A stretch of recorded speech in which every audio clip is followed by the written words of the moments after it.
Welcome to Pindar Poetry. We hope you learned something new. You start by verifying prerequisites.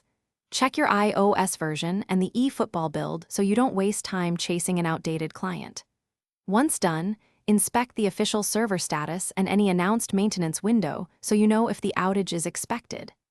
Then make sure your network is stable, switch to strong Wi-Fi, restart the router, and force quit the app to clear transient state before attempting a reconnect. Next, you perform deeper fixes. Clear the app's cached data or reinstall eFootball to remove corrupted files that block login. While reinstalling, toggle background app refresh, disable any VPN, and ensure cellular or Wi-Fi permissions allow the game to reach servers. If errors persist, capture diagnostic details, take screenshots of error messages, and note exact times. These facts help support or community forums. Finally, wait until the announced maintenance window closes, then retry after 10 to 15 minutes to allow backend propagation.